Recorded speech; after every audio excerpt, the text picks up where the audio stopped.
And it looked like the Indiana Fever front office is in serious trouble for revealing some major information. Guys, how come I'm not seeing no scouts, bro? Where the scouting department? Do they even have a scouting department?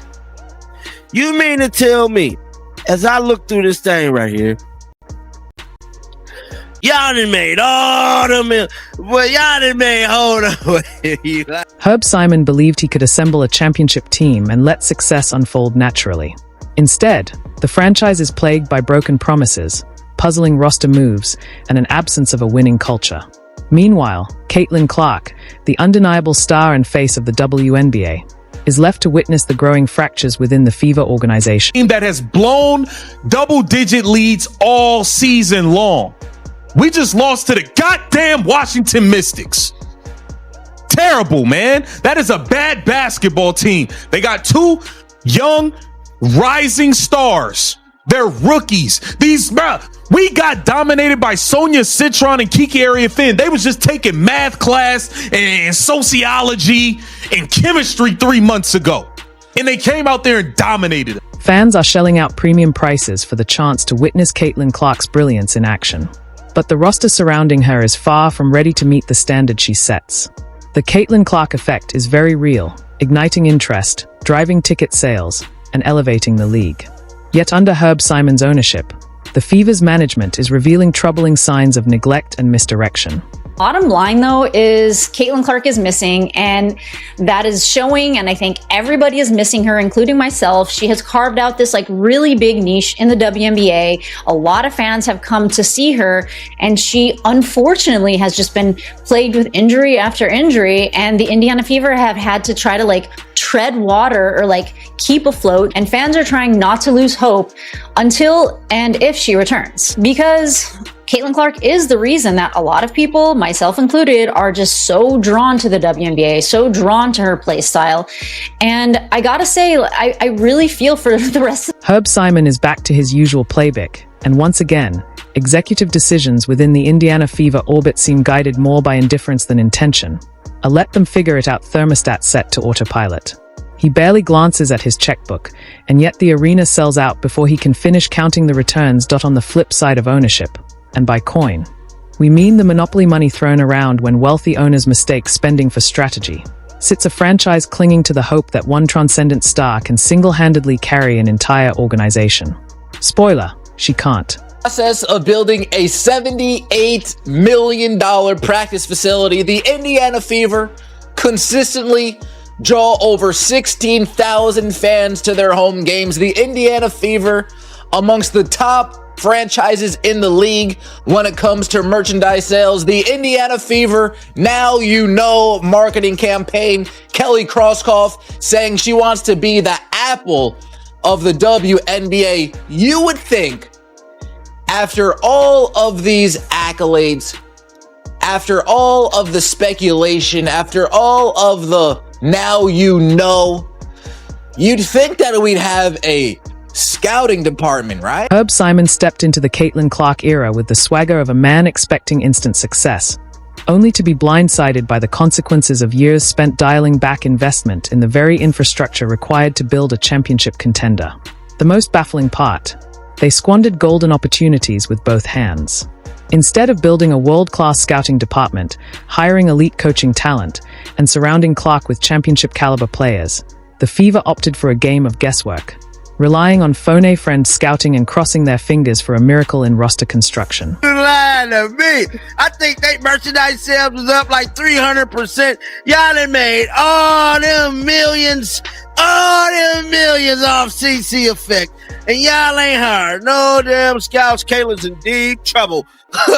Oh, it's looking real spooky. You mean to tell me y'all done made all the millions, bro, sold all them damn jerseys, and y'all do not have a scouting department? What the fuck? You mean to tell me? Hold on. Are you serious? Herb Simon had no problem footing the bill for state-of-the-art practice facilities, yet completely overlooked the human infrastructure essential for identifying real talent. Some executives seemed so out of their depth, they didn't even know who they were signing. lingering outside agent meetings like it was basketball's version of Woodstock, hoping the faint echo of competent decision-making might somehow drift through the concrete walls. Chick, man. You're always picking up these random, dog. Like they going to Walmart. Hey, yo, can you play? All right. I got you. Go on a team. Like, come on, man. I'm sick of these players. Well, we're at the point where you just need a body. But I just hope she puts a better performance than Sims did, because Sims was god awful. Sims looked like she never played basketball before. She was horrible. Somehow we have Turner on the team. I don't get it. But yeah, this new player, I looked her up. Average 6.8 in college. Not impressive, man. I think she's just a bot. If you're enjoying this breakdown, go ahead and subscribe, because this is only the surface. Let's talk about the Fever's scouting department. Dropping off a resume there is like tossing a coin into a canyon. All you'll hear is the echo. The copy machine in accounting makes more noise than their so-called war room. To call it a scouting system would be generous. It's more like a scouting suggestion box taped to a wall. Everyone else in the league is borrowing minutes from well-run organizations, while the Fever are stuck playing catch-up with guesswork and gut feelings. This isn't just negligence. It's organizational malpractice. Herb Simon has gone from absentee owner to cultural liability. At this point, the WNBA might as well pay him hazardous duty wages for presiding over the slow death of a franchise bursting with potential. Meanwhile, Sophie Cunningham's still trying to understand why she's parked on the bench while the team desperately needs her veteran presence and energy on the floor. Lost by 1 point to them. The third quarter, they went on a 19-0 run. You hear me? Which put them up by 12. By the fourth quarter, they was up by 12 points. That's ridiculous. And then let me say this. What sense does it make for Stephanie Jigsaw White to take out Lexi and Sophie at the same time? You hear me? At the same time. Her rotations don't make no sense to me. And if it don't make sense to me, that allows me to think otherwise. She is fixing these games. The organization is in on it too as well. I'm sorry. At the end of the day, like I said, they just dragging us along to keep making money. Caitlin Clark, aka my precious CC, she ain't coming back. Sophie Cunningham gets starting minutes here and there, usually wedged between baffling rotations and a live-action commercial for organizational dysfunction. But here's where it turns criminal. Caitlin Clark goes down with an injury, and suddenly the Emperor has no clothes. The same player who single-handedly made the Fever relevant again, who brought $78 million worth of attention, packed arenas across the country, and turned the WNBA into appointment television, gets sidelined, and the entire house of cards comes crashing down. Not because Clark wasn't exceptional, not because the fans lost faith, but because Herb Simon and his management team built a Ferrari engine and forgot the brakes, the steering, and the transmission. It was all speed, no structure. A flashy machine destined to crash the moment reality tapped the brakes. We'd have some bodies that sole job, the sole purpose, their sole designation within this franchise is just to sit in a dark room watching hours and hours and hours of film of players overseas. You'd think at least that's what Apple would probably do, right? If Apple was running the Indiana Fever, they'd probably invest in something like that. Look at what happened when Caitlin Clark went down with a groin injury. Not just any injury, but her third separate one this season. Each one served as a glaring reminder. This franchise had no plan B. The Fever plummeted from potential championship contenders to a team scrambling for 7-day contracts with players they hadn't even scouted. Case in point, Kira Lambert. Signed on a short-term deal, and when asked about her, head coach Stephanie White openly admitted she didn't know much about the player they had just brought in. That's not roster management. That's fantasy football with real-life consequences. Meanwhile, experienced veterans like Sophie Cunningham are watching valuable minutes slip away as the coaching staff tries to MacGyver rotations on the fly. You've got a proven defender and clutch shooter glued to the bench while the team bleeds leads in pivotal fourth quarters. That's not player development. It's organizational negligence dressed up as giving everyone a chance. And then there's the elephant in the room, Brianna Turner. The Fever brought her in part, to help with scouting and player evaluation. A valuable perspective, no doubt. But here's the plot twist. The Fever don't actually have a scouting department. So now, an active player is doing the work of a professional scout because ownership and management can't be bothered to hire actual professionals. That's not innovative.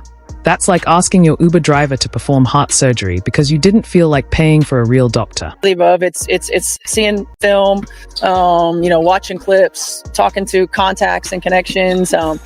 Bree and especially has been super helpful in this. She's got a lot of contacts overseas who have seen Kyra, for example, play a lot overseas. Teammates that she's had that are over there that played with her. Now, it was at that moment right there, everybody antennas went off. She said Bree Turner actually discovered Kyra Lambert. Hold up, wait up a minute. How the hell do Bree Turner discover a player? She's no scout. She's no recruiter. How the hell? She's supposed to be focusing on the season of bad she playing. Y'all got Bree Turner scouting. The Fever's front office situation is so dire, it borders on satire. When pressed about their scouting process, head coach Stephanie White described a method that sounded more like phoning a basketball-obsessed cousin than a professional operation. It's all hands on deck. It's seeing film, watching clips, talking to contacts and connections, she said. Translation? We're making this up as we go, because our owner didn't invest in the infrastructure required to support a championship-level franchise. But here's the most damning part of the entire Herb Simon disaster.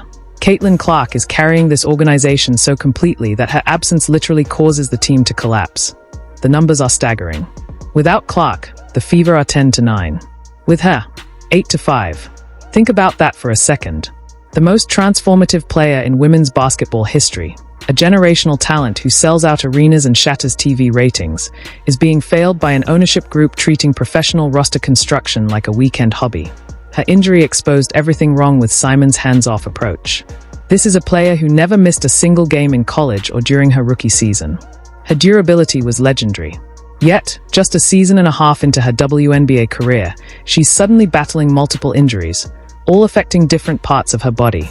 That doesn't happen by accident. It speaks to organizational negligence in key areas: training staff, medical protocols, load management.